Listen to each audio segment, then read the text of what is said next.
እቲ ፊልም ክጅምር ኤና ትበሃል ጓል ፕረዚደንት ምስ ኣፍቃሪኣ ድራር ንምብላዕ ክትቀራረብ ከላ ንዕዘብ። ኤና ጓል ናይ ኣሜሪካ ፕረዚደንት ስለ ዝኾነት ቅልል ዝበለ ህይወት ንምንባር ይፍቀደላ ኣይነበረን። ኣቡኣ ንድሕንነታ ክብል ብዙሕ ግዜ ክቆፃፀራ ከሎ ኤና ግን ካብ ዓቐኑ ዝሓለፈ ናይ ኣቡኣ ሓለዋ ፀሊኣቶ ነበረት። ሎሚ ምስ ግራንት ዝበሃል ንመጀመርያ ግዜ ናይ ፍቕሪ ቆፀራ ሒዛ ነበረት። ግራንት ናብ ውሽጢ ተፈቲሹ ኣተወ። ሒዝዎ ዝመፅእ ዕምባባ እቶም ሓለውቲ ክፍትሽዎ ከለዉ ብትንትን ኣበልሉ።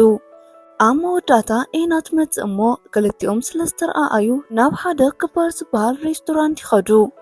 ኣብቲ ውሽጢ ሬስቶራንት ኩሎም ጓል ፕረዚደንት ምዃና ስለ ዝፈልጡ ፍጥጥ ኢሎም ይጥምትዋ ነበሩ።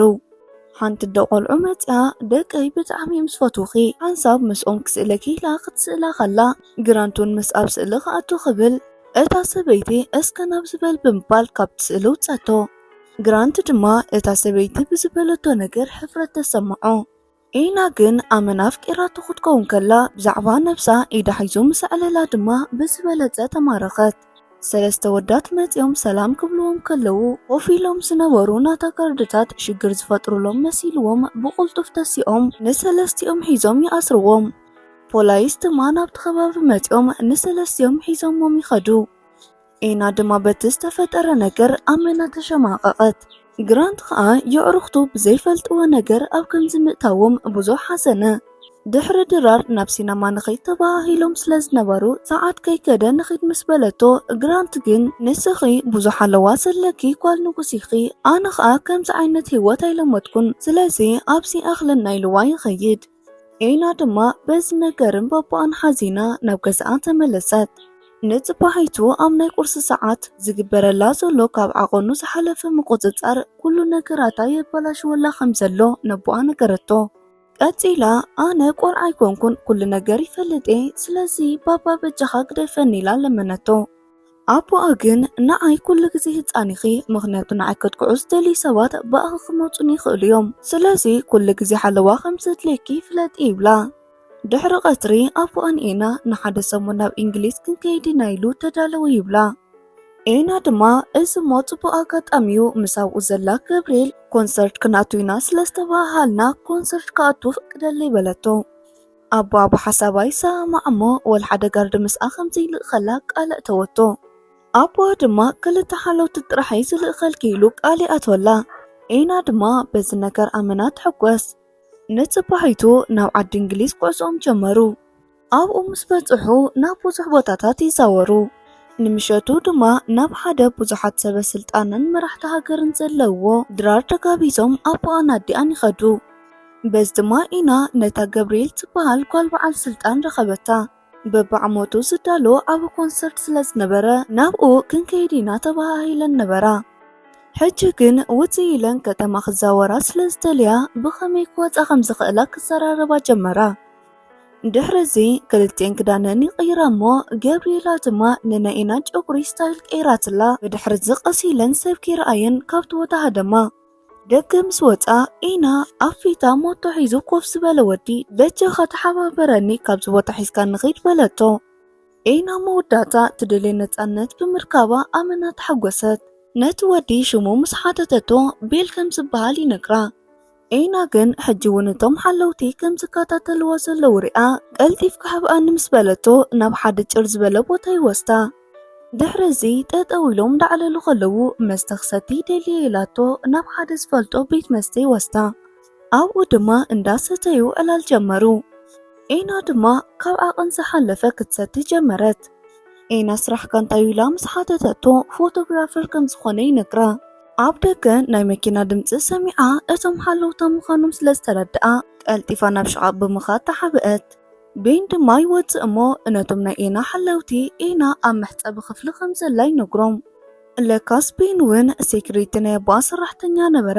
ኤና ግን ኣይፈለጠቶን። ኣዲ ኤና ድማ ንሰብኣያ ጓልና ካብ ዓቐኑ ዝሓለፈ ምቁፅፃር ተብዝሓላ ኣለኻ ነዚ ድማ ናይ መጀመርያ ተሓታቲ ንስኻ ኢኻ በለቶ። ኣቦኣ ድማ ንጓሉ ብዝተወሰነ ነፃነት ክትርኢ ስለ ዝደለየ ሓደ ፅቡቅ ሓሳብ ይመፀሉ። ቤን ስለ ዘይትፈልጦ ምስኡ እንዳሓለዋ ከም ድለያ ንምዃን ነበረ። እዚ ድማ ንቤን ደው ኢሉ ይነግሮሞ ነቶም ካልኦት ሓለውቲ ከይረኣየቶም ኣብ ቀረባ ርሕቀት ኮይኖም ክከታተልዋ ነኪርዎም ክሳብ ሎሚ ትደልዮ ዝነበረት ነፃነት ይህባ። ቤን ድማ በቲ ሓሳብ ተሰማሚዑ ንሄለንን ማይልስን ዝተባሃሉ ሓለውታ ነቲ ጉዳይ ጽቡቕ ገይሩ የረድኦም። ኤና ድማ መወዳእታ ካብቲ ተሓበአትሉ ብምውፃእ ከይዶም ድዮም ብምባል ሓተተቶ። ንሱ ከዓ ከም ዝኸዱ ነጊርዋ። ኤና ድማ ደስ ይብላ። ዝደለኽዎ ነገር ዝገብር ኢላ መጀመርያ ናብ ቀረብኦም ዝነበረ ሩባ ብምኻድ ጥራያ ኣተወት። ቤን ድማ በቲ ትገብሮ ዝነበረት ሰንቢዱ ብየናይ ጎዲኣቲ ይብል። እቶም ኣብ ሬስቶራንት ዝነበሩ ሰባት ድማ ንኤና ኩሎም ስለ ዝፈልጥዋ ክስእልዋ ጀመሩ። ሄለንን ማይልስን ግን ነዚ ምስ ተዓዘቡ መንቀሳቐሲኦም እንዳርኣዩ ነቶም ካሜራታት ይቕበልዎም። ድሕረዚ ኤናን ቤንን ናብ ሲንጎ ደይቦም ኤና ናይ ልባ ክትዛረብ ጀመረት። ኣብ ቀረባ ኣብ በርሊን ናብ ዝዳሎ ኮንሰርት ክትከይድ ከም ትደልን ናተይ ትብሎ ድማ ናይ ልባ ዓርኪ ከም ዘይብላን ኣሰልቻዊ ህይወት ከም ዝኾነ ብምባል ዝሰምዓኒ ሰብ ረኺበ እንዳበለት ናይ ውሽጣ ኩሉ ተዛረበት። ብድሕሪዚ ኣብ ክሳዱ ተደጊፋ ድቃስ ይወስዳ። ንምሸቱ ናብኣ ጥራያ ናብ ሩባ ክትኣቱ ዝሰኣልዎ ስእሊ ሓለውታ የርእይዎ። ምስ ቤን ከም ድላያ ክትከውን ዘፍቀደላ ብኣ ነዚ ምስ ረኣየ ኤና ምስ ደወለትሉ ቀልጢፍኪ ሕጂ ንዒሉ ይቆየቋ።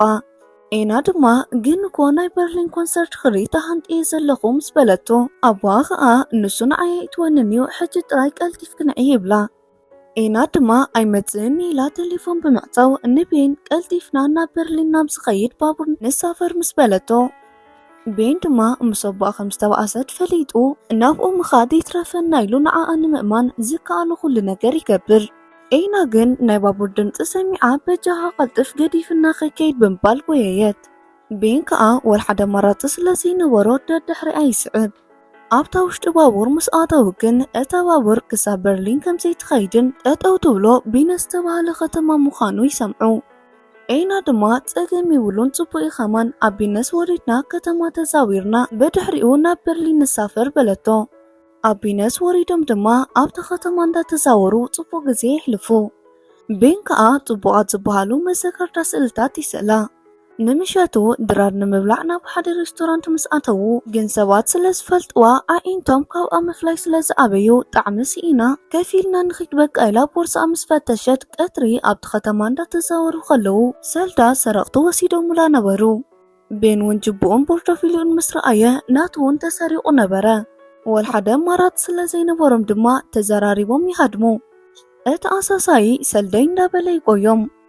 ንሓደ ብንእሽተይ ጃልባ ሰባት ዘዛውሩ ረኺቦም ድማ በቸኻ ሰልቲ የብልና ንሞ ተሓባበረና በለቶ። እቲ ሰብ ድማ ንምንታይ እሞ ክወስደኩም ዘይትኸፍሉ እንተኾንኩም ይብሎም። ኤና ከዓ ሓድሽ ንመርዑት ምዃኖምን ኩሉ ግዜ ድማ ብጃልባ ክኸዱ ይምነዩ ከም ዝነበሩ ነገረቶ። እቲ በዓል ጃልባ ድማ ኤና ብዝበለቶ ነገር ደንጊጹሎም ሕራይ በቃ ደይቡ ናብ ጃልባ ብምባል የዛውሮም። ኤናን ቤንን ድማ ኣብታ ጃልባ ኮይኖም እንዳተዛወሩ ናይ ልቦም ይዕልሉ።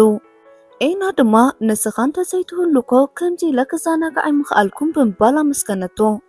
ሃንደበት ግን እቲ ናይቲ ሬስቶራንት ኣሳሳይ ምስ ፖሊስ ኮይኑ ክደልዮም ከሎ ይርእይዎ። ወልሓደ ኣማራፂ ስለ ዘይነበሮም ድማ ገጾም ካብኡ ንምሕባእ ይሰዓዓሙ። እቲ በዓል ጃልባ ድማ ሆቴልኩም ኣበዩ ኣብኡ ከብፅሓኩም ይመስሎ ይብሎም። ኤና ከዓ ንሕና ሆቴል ንሕዘሎ ዓቕሚ የብልናን ኣይሓዝናን በለቶ። እቲ በዓል ጃልባ ድማ ሓሲንሎም በቃ ኣነ ምስ ኣደይ ጥራሕ ስለ ዝነብር ምሳይ ኬድኩም ተሓድሩ ይብሎም። ኣብ ገዝኡ ድማ ኣዲኡ ጽቡቕ ኣቀባብላ ገበረትሎም። ንምሸቱ ክድቅሱ ከለዉ ቤን ኣብ መሬት ብምድቃስ ዓራት ንዓ ይገድፈላ። ኤና ድማ ንኣባ ብሓንሳብ እንደቅስ ይኣኽለና ይኮም ምስ በለቶ። ቤን ግን ፀገም የብሉን እንስኽ ጥራይ ደቅስ ይብላ። ድሕሪ ዝተወሰነ ግን ኤና ምስኡ መሬት ምስ ደቀሰት ቤን ሓሪቆ ይትስእሞ ናብ ዓራታ ክትከይድ ይነግራ። ኤና ግን ካብ ልባ ከም ዘፍቀረቶም ቅድም ኣብ ጃልባ ናይ ልባ ከም ዝሰዓመቶ ነገረቶ። ቤን ግን ስቒልክ ጥራይ ናብ ዓራት ክምርሕ ኢልዋ ኤና ክፍእ ኢልዋ ሓደረት። ንጽባሒቱ ድማ ቤንን ኤናን ካብ ልቦም ኣመስኪኖሞም ዝተወሰነ የፋንውዎሞሞ ይኸዱ። ብድሕሪዚ ቤን ናብቲ ኤና ክትርኢ ዝተሃንጥየት ኮንሰርት ኣብ መወዳእታ ይወስዳ። ኤና ኣመና ተሓጒሳ ብደስታ እንዳተዘናግዐት ከላ ቤን ሓንሳብ ቴሌፎን ክድውል ኢልዋ ይኸይድ። ቤን ድማ ናብ ሓለውታ ደው ኢሉ በቃ ኣባ ከም ዝበለኒ ኩሉ ነገር ገይራላ ስለዚ ድሕሪ ሓደ ሰዓት መፂኹም ክትወስድዋ ትኽእሉ ኢኹም ይብሎም። እቶም ሓለውቲ ግን ከምዚ ዝበሃል ነገር የለን ኣባ ሕጂ ትምጻእ ዝብል ዘሎ ኢሎም የጠንቅቕዎ። ቤን ድማ ክትሪኦ ዝተለየት ቀንዲ ኮንሰርት እኮ እዚ እዩ፣ ንምንታይ ነቲ ቀንዲ ዝተለየቶ ነገር ከይገበረት ክትወስድዋ ኢሉ ክከራኸር ከሎ ኤና ብድሕሪኡ ኮይና ኩሉ ነገር ትሰምዖ ነበረት።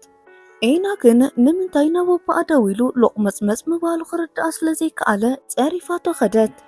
ድሕሪዚ እንዳጎየየ ይርክባ እሞ ኩሉ ነገር ሓንቲ ከይትረፈ ይነግራ። ፍቕራ እውን ክቕበሎ ዝኸበዶ በዚ ጉዳይ እምበር ንሱ እውን ካብ ልቡ ከም ዘፍቅራ ይነግራ። ኤና ድማ ንምንታይ ማዕረ ክንድዝተሕስወኒ ካብ ልበይ እኳ ኣሚነካ ነይረ ብምባል ከይትከታተለኒ ብምባል ገዲፋቶ ጎየየት። ቤን ደድሕሪኣ ምስ ሰዓበ ኣሽኪዓቶ ጎየየት። ግን ሰባት ጓል ፕሬዝደንት ምዃና ፈሊጦም እንዳተላገጹ ይጻረፍዋ ነበሩ። ቤና ምዃና ምስ ረጋገጹ ድማ ካብ መስመር ሓሊፎም የሳቅይዋ። ቤን ግን መጺኡ ጽቡቕ ገይሩ ቀጥቂጡ ይኣልየላ። ኤና ወዲቓ ስለ ዝነበረት ድማ ሓቂፉ ናብታ ዝመጸት ሄሊኮፕተር ይእትዋ። ኣብ ዝቕጽል ትዕዝብትና ኤና ኣብ ገዛኣ በፂሓ ነባኣ ሕቑፋ ኣቢላ ብምስዓም ብዛዕባ ዝገበረቶ ኩሉ ነገር ይቕሬታ ትሓቶ። ንምንታይ ኩሉ ግዜ ሓለዋ ከም ዝገብረላ ድማ ጽቡቕ ገይሩ ከም ዝተረድኣ ነገረቶ። ኣባኣ ከዓ ፀገም የብሉን ብምባል ንብዙሕ ዓመታት ትምንዮ ዝነበረት ነፃነት ርያ ደስ ስለ ዝበላ ብኣኣ ደስ ከም ዝበሎ ይነግራ። ብዛዕባ ቤን ሓቲትዋ ድማ ኣመና ከም ዝናፈቐቶን ካብ ልባ ከም ተፍቅሮን ነገረቶ። ኣባኣ ድማ ክትረኽብዮ እንተደሊኺ ክድረኸብዮ ይብላ። ኤና ካብ ልባ ስለ ዘፍቀረቶ ንዕኡ ንምርካብ ናብ ለንደን ከደት። በዚ ድማ ኣብ ሓደ ናይ ቲያትር ኣዳራሽ ረኸበቶ። ኤና ንቤን ምስ ረኣየቶ ካብ ልባ ከም ተፍቅሮ ምስ ነገረቶ ቤን ድማ ብዘይ በኣ ክነብር ከም ዘይክእል ነጊርዋ ክሰዓዓሙ ከለዉ እንዳረኣና ትዕዝብትና ንውድእ። ፍትዋት ተኸታተልቲ መደብና ንሎሚ ዘቕረብናልኩም መደብ ነዚ ይመስል ነይሩ። ከም ዝፈተኹም ኣይጠራጠርን። ቪድዮ ላይክ ሼር ብምባል ዘለኩማና ፅሬት ይኹን ሓበሬታ ኣብ ኮሜንት ሴክሽን ኣሙጡልና። ነዛ ቻነልና ሳብስክራይብ ዘይገበርኩም ሳብስክራይብ እንዳበልኩ ኣብ ቀጻሊ ብኻልእ መደብ ሳብ ንራኸብ ሰሰናዩ።